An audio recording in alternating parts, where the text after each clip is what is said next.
Okay guys, isa na muling mapagpalang umaga, tanghali, gabi po sa inyo lahat. Sana po ang lahat ay nasa mabuting kalagayan at ligtas po sa anumang kapahamakan, saan po kayo dako ng mundo naroroon. Ako pumuli ang inyong lingkod, Maestros 21 TV, at sa ating pagpapatuloy sa pagbibigay po ng ating komento, kuro-kuro, opinion at reaction po tungkol nga po dito sa naging problema, naging issue po ni Kalingap Mikoy. Okay? So marami po tayong nababasang mga negatibo at siyempre meron din naman pong mga positibo, lalo na po itong mga panatikong Mikoy's fanatics na siyempre talaga naman pong ipinaglalaban po nila yung kanila pong iniidolo at yan ay hindi naman po para sa akin ay walang masama po dyan mga kalingap, kasi siyempre sabi ko nga ay sino ba ang dapat po nilang ipagtanggol? Di siyempre yung kanila pong minamahal na iniidolo, hindi po ba? Pero meron din naman pong mga komento na laban o kontra po sa kay Mikoy. Siyempre, ito na naman po tayo, mauulit na naman po itong ating parating sinasabi na we cannot please everybody. So bawat isa po sa atin ay may karapatan magbigay po ng ating opinion sa loobin, base po sa ating pong mga nakikita at base din po doon sa ating intelligence kung paano natin tanggapin. Paano natin tanggapin ang mga bagay-bagay. Di ba? Ganun lang po yun mga kalingap. So dito, marami din po nagsasabi na para bagang obserbasyon po nila mga kalingap na sinasabi na parang itong si Kalingap Mikoy daw ay yumabang na. Okay? Yumabang na daw dahil po sa mga dahil daw po sa maraming mga sponsor na, dahil po sa mga supporters na talaga naman pong palipad ng palipad, sinasabing naiinggit ang mga nagkokomento dahil naging number 2 daw po itong si Mikoy. Okay? At lalo na itong ngayon, itong mga joynatic tuloy. Itong Mikoy fanatics mga kalingap ay talaga naman pong hindi nakaligtas itong si hindi nakaligtas po itong si Presbyrador sa kanila pong galit. Okay. So sinasabi na itong si Presbyrador, mga kalingap, ay isang sinungaling, inggitero, at ayaw magpalamang. Okay? So sa kanila pong galit, mga kalingap, ay ginawan pa po itong si Presbyrador ng reels. Doon po sa kanya pong naging content, kamakailan lamang po. So, nakikita po natin dyan po sa ating thumbnail, yung picture po ng isang babae. At ito nga po ay si Adalia Jean.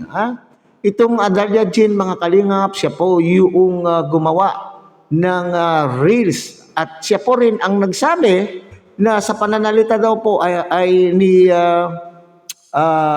sa pananalita daw po ni Presbyrador ay parabagang ayaw malamangan. Pag sinabing ayaw malamangan, parang ang tono ng pananalita po dito mga kalingap ay mayroon pong parang sinasabing naiinggit lamang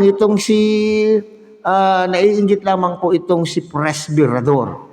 Kasi sabi niya dyan, sa tono daw ng pananalita, base doon sa pananalita daw po ni Presbyrador na nandyan po sa ating nandyan po sa kanyang reels ay ayaw magpalamang. Ibig sabihin, itong si Presbyrador pala mga kalingap ay inaiinggit kay Kalingap Mikoy. Nako. Basher, hindi po. Sinasabi lang natin yung proseso kasi ngayon pong 2026 mga kaibigan ay medyo mahigpit po yung magiging pangyayari. Kasi lahat po ng mga kasama o lahat ng mga charity vlogger na sakop ng Kalingap ay meron po dapat mga ID, mga kaibigan. At kung yan pong mga kaibigan na yan ni Mikoy ay balak pasok dito sa Kalingap, kasi agad pong magsabi kay Kuya Bal Santos Matubang and Kalinga Prab. Ito po mga kaibigan ay makasabihin ng mga viewers at mga supporter ng Micris na basher na naman ako. Nagsasabi lang po ako ng totoo para hindi sila maligaw. Kasi baka isang araw malayo na yung inyong nararating dahil sa inyong kasikatan ay nakagawa na kayo ng sariling community, mga kaibigan. Ano? Paano nga maiinggit ang isang presbyrador sa isang sa isang Kalingap Mikoy, ha? Alalahanin natin, itong mga fanatics, ito ay hindi naman po pambobomba sa inyo, hindi naman po ito yung panlaban po sa inyo. Ito yung ating sasabihin, opinion ko po ito, hindi porke ako po ay narito po sa Karepa kung saan ay minamanduhan po ni presbyrador at hindi ko po hindi ibig sabihin ay ipinagtatanggol po natin, pero ito yung aking pong nararamdaman, ito po yung ating saloobin, ito yung ating analysis o yung ating pag-iisip dito tungkol po sa bagay na ito. Okay, so paano ninyo nasabi na ayaw malamangan itong si presbyrador at para bagang siya po ay naiinggit, ha? Okay, alalahanin ninyo na itong marami na pong mas naunang naging sikat dito po sa community po ng Kalingap. Hindi lamang po itong si Mikoy ang naging sikat. Marami pa pong naunang sikat kay Mikoy, kung sino-sino po ang mga yan. Okay, siguro naman po sa lahat po ng sumusubaybay ng Kalingap ay alam na po ninyo kung sino-sino pa po yung mga iba pa pong Kalingap partners na naging sikat. At ito bang mga naunang ito ay kinainggitan po ni presbyrador or kung sino man pong mga reactor na nagko-content ngayon kay Mikoy at Nanita, lahat ba kami na nag-content at nagsabi ng aming mga opinion ay kinainggitan namin ang kung ano man po ang tinatamasa po ni Kalingap Mikoy? Mag-concentrate po tayo o mag-focus po tayo doon sa dahilan kung bakit siya po ay nasita. Okay, yan lang po. Yan po yata. Hindi tayo naiinggit.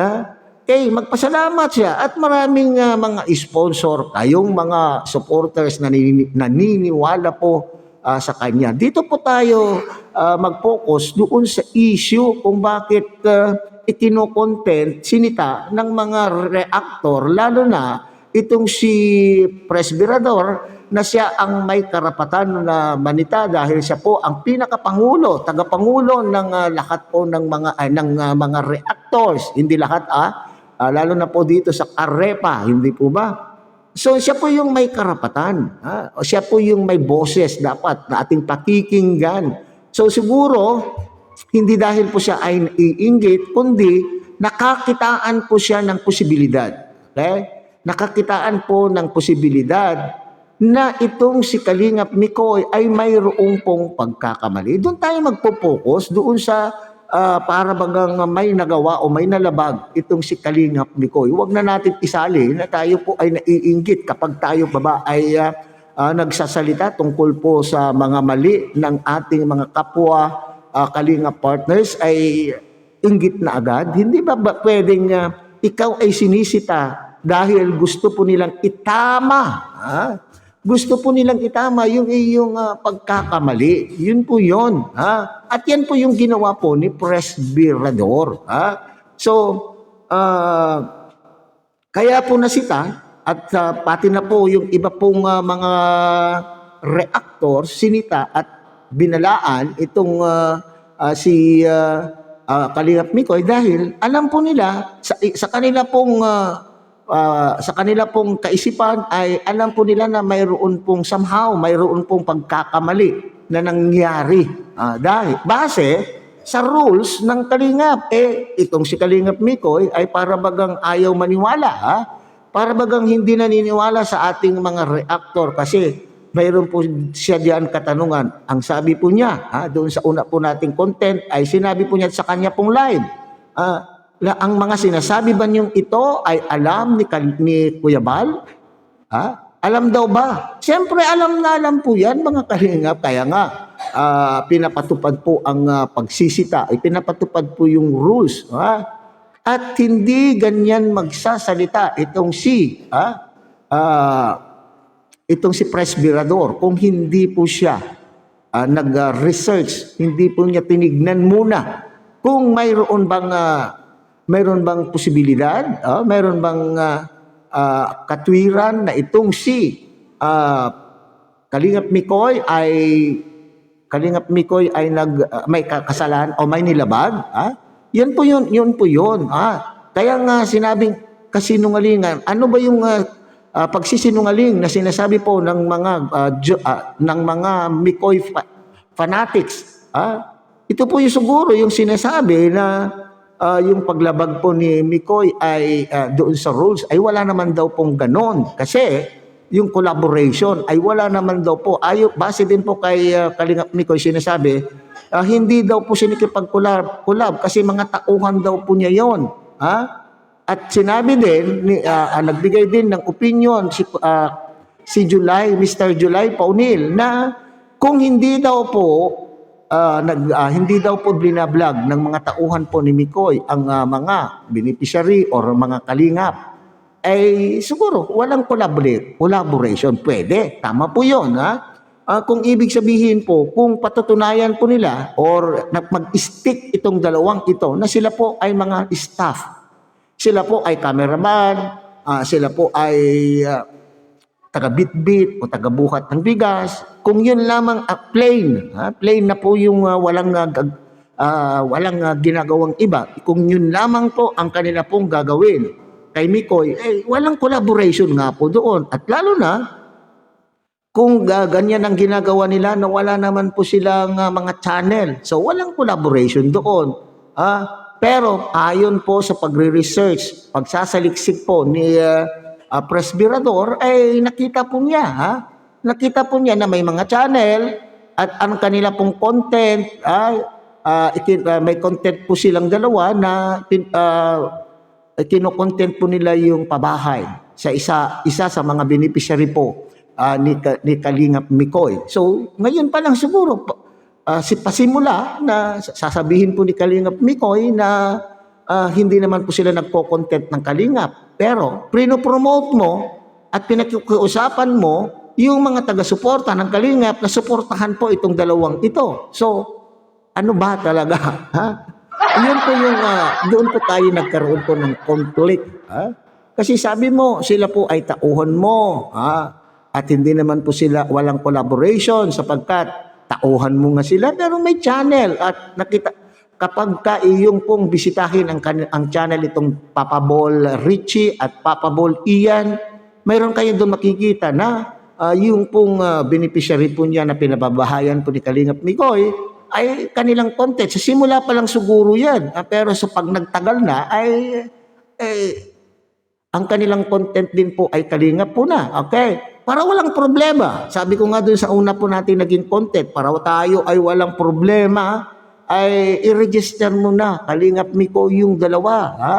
Okay? Siguro mas maganda pa po isettle itong problemang ito sa pamamagitan po ni Kalingap Rab o ni Kuya Bal. Nasabihin mo, Kalingap Rab, meron ba akong pagkakamali dito? So, isettle or i-register mo na para maging lehitimong mga kalingap na po ang mga ito at wala nang nasisilip po ng iba pa po. Okay? So hanggang dito na lamang po tayo mga kalingap. Muli, tangkilikin po natin Kuya Bal Santos Matubang, Ate Edna Vlog, Kalingap Rab, at siyempre, sana po ay inyo rin po tangkilikin ang munting channel na ito sa pamamagitan po ng pagbibigay nyo ng like, share, and subscribe. At tuloy pindutin na rin po ang notification bell. At nang sa ganon, tayo pa rin po ay magkita-kita at magsama-sama sa susunod pa pong mga reaction videos na ating gagawin. Muli, sa mapagpalang umaga, tanghali gabi po sa inyong lahat. Mabuhay po kayo at God bless everyone.